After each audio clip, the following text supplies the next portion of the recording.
Hay tres factores que tenemos que considerar para implementar una cuarentena totalmente estricta, ¿no? ¿Cuáles son? Recordemos que antes de la pandemia, en nuestro país tenía 73% de informalidad, es decir, personas que no tienen derechos laborales y que básicamente trabajan día a día. Ese 73% antes de la pandemia se ha convertido entre 85 y 90%. Estamos hablando de una de las tasas de informalidad más altas de América Latina. Hay otros dos elementos que también es importante recalcar. El primero es que, por ejemplo, en la ciudad de Lima hay 1.5 millones de personas que no tienen acceso al agua potable, ¿no? Eso quiere decir que tienen que buscárselas, tienen que salir pues, para acceder al vital elemento.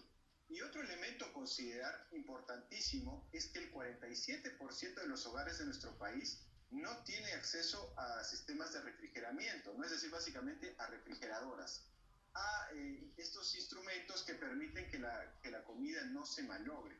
Esa es la realidad de nuestro país. Si nosotros vamos a ir a una cuarentena generalizada y prácticamente total, el gobierno tiene la responsabilidad de brindar algún tipo de alivio, algún tipo de apoyo a todas estas familias que no tienen acceso al agua, que no tienen un trabajo formal y que no tienen sistemas de refrigeración.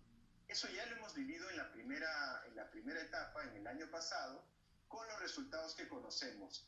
Pero ahora el agravante es que estamos ante una nueva variante que es mucho más agresiva. Claro. Entonces el gobierno, con las lecciones aprendidas del pasado, tiene que tomar todas las medidas para dar, por ejemplo, apoyo masivo en temas de alimentación a las poblaciones en situación de mayor vulnerabilidad. Pero no cualquier tipo de alimentación. Tiene que ser alimentación altamente nutritiva y que no se malogre rápidamente porque no hay sistema de refrigeración. Sí, pero digamos, señor Cárdenas, para ir por partes, esto obviamente no es algo nuevo para nosotros. El año pasado, usted lo ha citado bien, se ha vivido. Por ejemplo, pongo el ejemplo, disculpando la redundancia, el caso de La Victoria, con el comercio ambulatorio, que durante la cuarentena, que había bastante estricta el año pasado, continuaban pues vendiendo porque necesitaban hacerlo, porque necesitan comer día a día y llevar dinero para sus familias.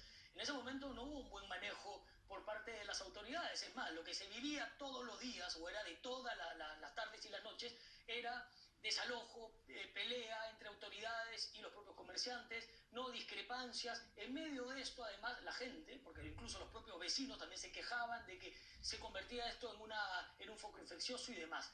¿Qué cree usted que se puede hacer para no vivir los propios errores, no del pasado, no de hace años, lo que ocurrió hace meses atrás nada más? Lo que pasa es que nosotros no podemos aguantar una cuarentena, por mucha voluntad que tengamos, si no tenemos que comer, si no tenemos acceso al agua potable, ¿no? Son elementos fundamentales. El Estado, el gobierno, como están haciendo muchos países, tiene la responsabilidad que, utilizando toda su capacidad logística de las Fuerzas Armadas, de las fuerzas policiales, distribuir masivamente alimentos. Y ahí hay también un tema muy importante que se nos está escapando, que es la entrega de los bonos.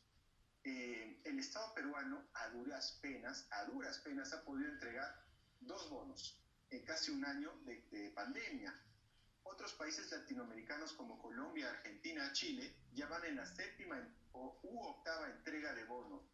El señor Arias Minaya, que es un experto en estos temas y que ha sido jefe del Banco de la Nación, ha señalado que han pasado 9 meses y la cuenta DNI todavía no se ha implementado. Entonces, ¿cómo vamos a hacer entrega de los bonos si ni siquiera hemos podido entregar las cuentas DNI, ¿no? Que son estos instrumentos automáticos para que se les pueda hacer un depósito a la gente que no tiene cuenta en los bancos, que es uno de los factores por los cuales la entrega de los bonos fracasó y se enredó en la gestión anterior? Es decir, tiene que haber habido lecciones aprendidas y creo yo que no ha sido el caso. Ahora, la administración de los bonos también tema bastante complicado porque en las del año pasado hubo también problemas con gente que no necesitaba el bono y que al final le llegó el bono, gente que lo necesitaba y que nunca lo vio. Entonces, ese tipo de cosas, la idea sería pues no replicarlas ahora también, ¿no? ¿Qué se puede hacer? Lo que pasa es que ahí hubo un error en la gestión pasada que fue muy grave, un error de concepto. Se pensó, se dijo que el bono era, digamos, una dádiva, ¿no? Es decir, se segmentó tanto, porque recordemos que se hicieron como 4 o 5 bonos. La experiencia internacional, la experiencia comparada nos dice que es mucho más barato y es mucho más rápido darle bono a todos que estar focalizando.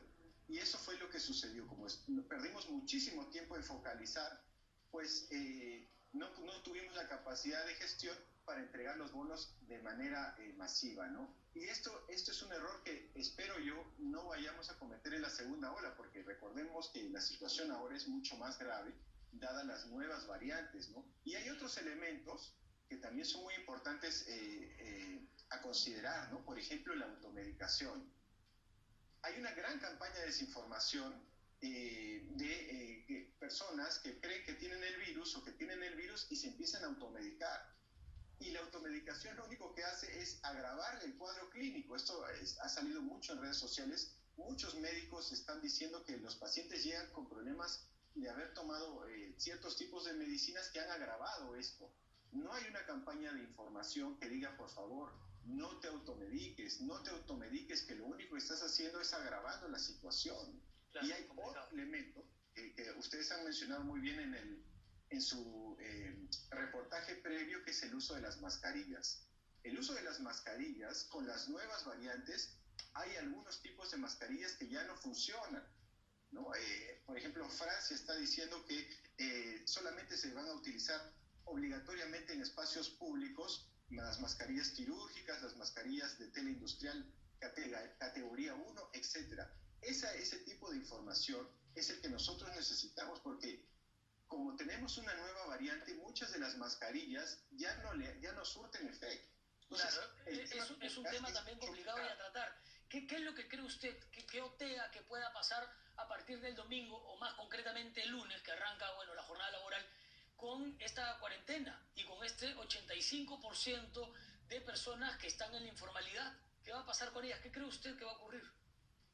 Bueno, básicamente el tema clave y estratégico es la capacidad del gobierno para, básicamente, las entregas de las canastas alimentarias, el acceso al agua y también facilitar la entrega de los bonos, ¿no? Porque no estamos en condiciones, estamos en una condición mucho más difícil que la del año pasado. Ha habido una destrucción masiva de empleo, la situación es mucho más precaria. Si nosotros como Estado no tenemos la capacidad de entregar alimentos a la población, lo más probable, casi un hecho, es que la cuarentena fracase. Ok, bueno, ahí está, es el diagnóstico que usted está dando. Incluso también hay algunas voces que indican de que estos 15 días serían, digamos, lo primero que va a pasar, porque podría esto terminar alargándose como ha pasado el año anterior también. Es un escenario que puede haber, ¿no? Es un escenario, pero recordemos que después de los 15 días de la cuarentena, de la primera cuarentena del señor Vizcarra, que se fue alargando y se fue alargando, claro, cada vez la gente hacía menos caso, ¿no? Porque obviamente si no hay apoyo, si no hay digamos, algún tipo de ayuda de parte del gobierno, pues la gente se la tiene que salir a buscar, ¿no? Claro, son personas que viven del día a día. Viven del día a día, ¿no? Entonces es necesario, es urgente que el Estado, con toda su capacidad, convocando también al sector privado, empiece a distribuir masivamente alimentos, porque si no, no hay cuarentena que aguante, y menos en un país con los niveles tan altos de informalidad y de precariedad que tiene el Perú. Para cerrar, ¿estima usted que debería haber en las próximas horas o próximos días un pronunciamiento, en todo caso, por parte del Ejecutivo, para ver cómo se va a distribuir, si acaso, estas canastas, esta entrega de alimentos y demás? Tendría que darse. Por supuesto. Porque ya estamos al lunes, el domingo empieza todo.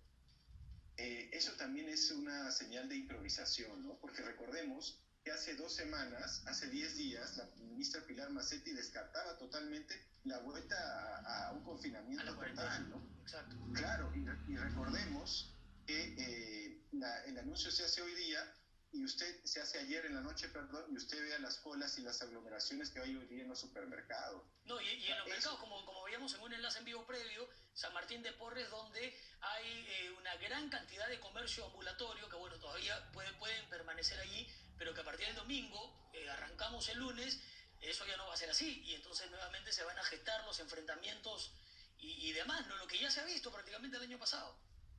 Claro, es de las lecciones aprendidas que nosotros estábamos hablando, pero, Claro. por ejemplo, en los supermercados, que son espacios cerrados, hay unas aglomeraciones que es justamente lo que tenemos que evitar. Y con el agravante, a diferencia del año pasado, que ahora tenemos una variante que es muchísimo más contagiosa. Eso de nota improvisación, sí. ¿Por qué? Porque como nosotros sabíamos, ya tenemos la experiencia, los supermercados, por ejemplo, que se dirigen básicamente al sector BA, solamente tendrían que entregar comida vía delivery. No deberían abrir las puertas porque ya sabemos lo que sucede cuando se va a hacer un anuncio de este tipo y la gente se vuelca de una manera como si no hubiera mañana a comprar cosas. Nosotros tenemos que evitar a toda costa la aglomeración, porque la aglomeración termina habiendo un ambiente apocalíptico, ¿no? Un cariz apocalíptico entre las personas y se hace totalmente lo contrario. Lo que no se quiere es aglomeración. Pero finalmente lo que vemos, cómo amanecen los supermercados, es que están llenos de gente. Entonces eso es lo que no se comprende, pero usted nos está dando ahí algunas alternativas que podría emplear tranquilamente el Ejecutivo para este grueso de personas que la va a sentir muchísimo más, que son 83% de comerciantes informales. Ha dado un dato importante. Cuando arranca la pandemia el año pasado, varios meses atrás, teníamos un 73% de comerciantes informales, lo cual ha tenido un aumento de más de 10%, según lo que usted está revelando, según lo que usted ha analizado. La PEA, la población económicamente activa que estaba en el sector informal, de acuerdo con datos del INEI, era antes de la pandemia 73%. Ahora se calcula que está entre 85 y 90%. O sea, la situación es mucho más grave. Por eso, si nosotros queremos que nuestra cuarentena más o menos funcione, necesitamos distribución masiva de alimentos. La gente no va a poder aguantar en sus casas si no come. Y no puede ser cualquier tipo de alimentos, porque recordemos que el 47% de los hogares en el Perú no tiene refrigeradora. Entonces tienen que ser alimentos que no se malogren rápidamente con el tiempo. Por ejemplo, las menestras, que son altamente nutritivas. Claro. Ahora, también para eso se va a necesitar una logística adicional. Ya lo ha comentado usted, no puede ser de manera improvisada. Ya se ha visto el año pasado de que cuando había entrega de canastas, en muchas casas se quejaban de que en una casa daban 3 canastas y en otra no daban ninguna, en otra daban 10 y en otra sí. Entonces allí también se necesita un sistema de empadronamiento primero para ver a quién se le va a tener que dar. Eso es toda una logística también que lleva tiempo. Y estamos hablando de que estas medidas arrancan el domingo. Sí, yo le hablo de improvisación, porque esto ya lo teníamos que haber hecho pues hace mucho tiempo, ¿no? Tiempo atrás, claro. Hace 3 meses nos está avisando que se venía una segunda ola con nuevas variantes mucho más agresiva y nosotros no hemos hecho plantas de oxígeno, no hemos hecho el empadronamiento, no tenemos mejor capacidad logística para distribuir los bonos, no nos hemos organizado para la entrega de los alimentos, tenemos más informalidad, tenemos una variante más agresiva, entonces el escenario no pinta bien. Hace 2 semanas estábamos diciendo que no íbamos a ir a la cuarentena, entonces hay un mensaje poco claro de parte de nuestras autoridades y el escenario es muy difícil, muy difícil. Grandes potencias, Inglaterra, el Reino Unido, acaba de reconocer 100.000 fallecidos por el coronavirus, con el agravante de la nueva variante, ¿no? Entonces, el escenario es sumamente complicado. La clave, creo yo, para, digamos, más o menos salir un poco adelante, está en la entrega masiva de alimentos a la población vulnerable. Eso no se hizo en la primera ola.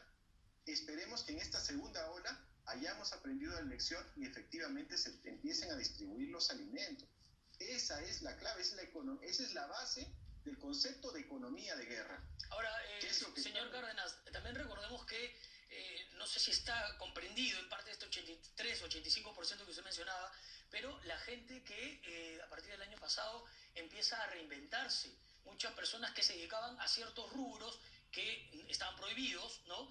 Y que han empezado a hacer, por ejemplo, sus pequeños negocios por redes sociales, ventas de algunas cosas, y eso también formaba parte de la economía a la que ellos empezaban un poco a levantarse, ¿no? Y que ahora va a tener que todo eso retroceder también. Claro, pero digamos, esa es una pequeña parte, ¿no? El grueso de la población está en una situación de extrema vulnerabilidad. Vea usted cómo han empezado a salir por todos lados las ollas comunes. Es necesario que el gobierno, ¿no?, empiece a apoyar las ollas comunes que ya han organizado de manera territorial y de manera comunitaria a las personas para alimentarlas. Es necesario apoyarlas. Se han destinado 60.000 millones de soles a Reactiva Perú. ¿Y cuánto, dígame usted, se ha destinado a apoyar las ollas comunes? Ni un sol. Ni un sol. Sí. Claro, lugares, además, lugares que están comprometidos porque ni siquiera cuentan con servicio de luz, con servicio de agua. Lo que se indica es lavarnos las manos para evitar propagar el virus, pero ¿cómo lavarse si no tienen agua? Hay lugares alejadísimos en donde no cuentan con esto. Una mascarilla para muchas personas en estos lugares podría ser hasta un lujo. Quizá también debería haber una gestión para regalar mascarillas, para ir hasta estos lugares tan alejados, no solamente en la capital, sino en el interior del país, para poder pues, dar mascarillas a las personas. Bueno, es que eso no lo vamos a poder hacer de viernes a domingo, ¿no? Esto tuvo que haberse tomado es el gran problema. De todo el año que ha pasado y que nos ha golpeado. Somos el país más golpeado del mundo, ¿no? Tiene que haber habido esas lecciones aprendidas. No lo hemos hecho, está claro, por ejemplo, en el tema del oxígeno. No hemos aprendido de todo lo que nos ha dejado la primera ola tan dolorosa, y creo yo que la clave, insisto, la clave es distribución masiva de alimentos, también apoyo para acceder al agua, ¿no? Y para poder más o menos pasar estos primeros 15 días de cuarentena total, ¿no? Esa es la clave. No cometamos los errores que cometimos en la primera ola, donde se encerró todo el mundo sin ningún tipo de apoyo. Miren cómo terminó.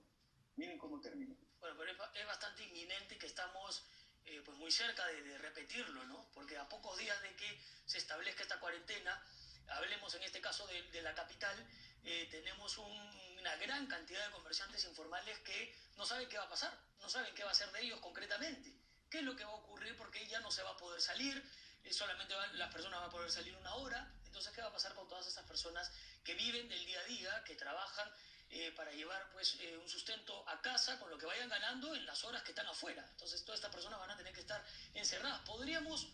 ¿Cree usted de que podríamos enfrentarnos también digamos, un desacato por parte de estas personas a estas medidas de cuarentena? Bueno, veamos la evidencia de la primera ola, ¿no? Como le decía, la gente con muchísimo esfuerzo, sobre todo la más vulnerable, pudo resistir una semana, 10 días.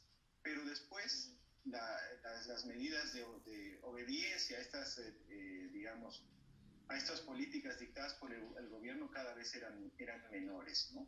Y estábamos, disculpe que insista, ante una variante que era mucho menos dañina y mucho menos contagiosa que la actual. Entonces, el escenario de la verdad no pinta bien, y es responsabilidad del gobierno apoyar a las personas en situación de mayor vulnerabilidad con alimentos, con acceso al agua. Miren, las cosas más básicas y más fundamentales que necesita un ser humano para sobrevivir. Esto se hace muchísimo más grave, todos los problemas terminan recrudeciendo, ¿no? Redoblándose en medio de la pandemia, ahora con esta cuarentena en la que venimos a partir del día domingo, que va a ser complicado. Espero que haya tiempo para volver a contactarnos a Alonso Cárdenas, que es especialista en gestión pública, para conversar de cara a lo que va a ser la próxima semana, ¿no? Que van a empezar a cambiar muchas cosas. Te agradecemos por tu participación en Noticias